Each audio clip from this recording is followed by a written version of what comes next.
नमस्कार, आप देख रहे हैं आई इंडिया और मैं हूं डॉक्टर पंकज सिंह गौर। बांग्लादेश की पूर्व प्रधानमंत्री शेख हसीना को फांसी की सजा सुनाई गई है।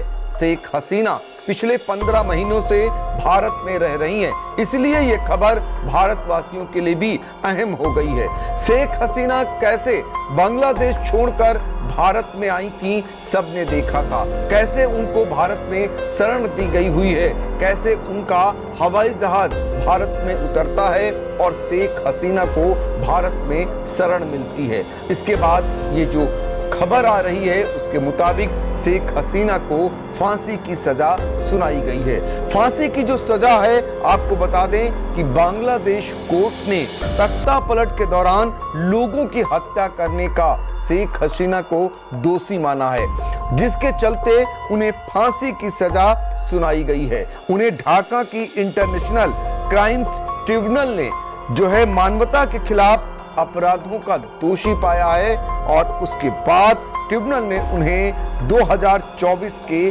छात्र आंदोलन के दौरान हुई हत्याओं का मास्टरमाइंड ठहराया है और मानते हुए उन्हें मास्टरमाइंड उनको फांसी की सजा दी है। तो कुल मिलाकर शेख हसीना से जुड़ी हुई ये बड़ी खबर आ रही है और आपको बता दें, हसीना को हत्या के लिए उकसाने और हत्या का आदेश देने का दोषी पाया गया है। कोर्ट ने दूसरे दोषी पूर्व गृह मंत्री असदुज्जमा खान को 12 लोगों की हत्या का दोषी माना है और इसके लिए उन्हें भी फांसी की सजा सुनाई है। साथ ही आपको बता दें, तीसरे आरोपी पूर्व आईजीपी अब्दुल्ला अल ममून को 5 साल की सजा सुनाई गई है। तो कुल मिलाकर ममून सरकारी गवाह बन चुके हैं, इस वजह से उन्हें 5 साल की जेल की सजा सुनाई गई है।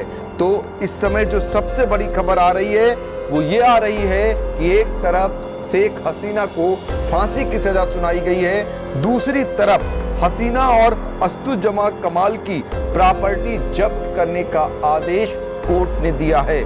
फिलहाल दोनों नेता बांग्लादेश से फरार हैं और पिछले 15 महीनों से भारत में ही रह रहे हैं। तो भारत के लिए भी ये बड़ी खबर है, क्योंकि भारत में शरण ली हुई है शेख हसीना ने, अब उन्हें फांसी की सजा हो गई है।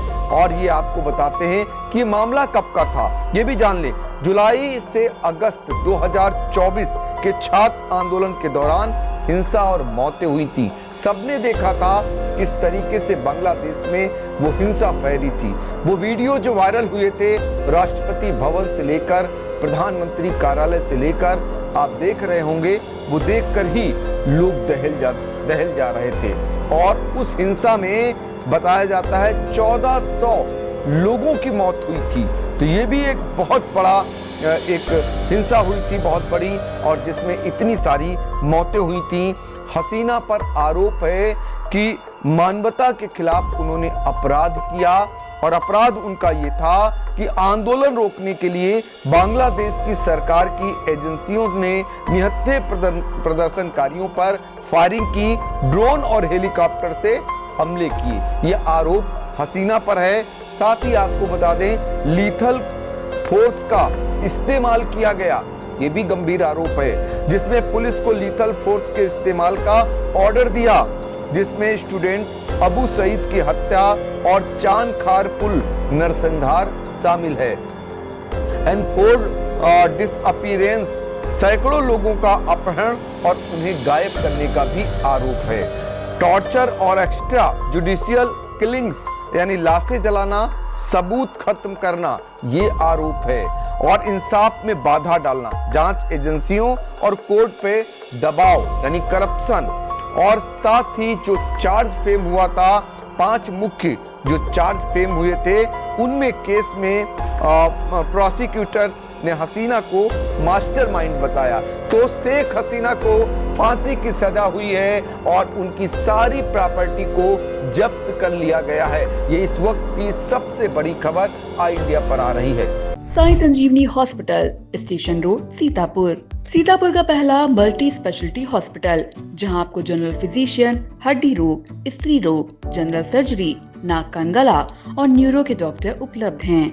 साई संजीवनी में आयुष्मान कार्ड धारकों का मुफ्त इलाज और टीपीए कार्ड धारकों के लिए कैशलेस सुविधा उपलब्ध की गई है। हॉस्पिटल में आईसीयू, वेंटिलेटर, बाईपैप व डायलिसिस की सुविधा भी उपलब्ध है। Sai Sanjeevani hospital, station road, Sitapur.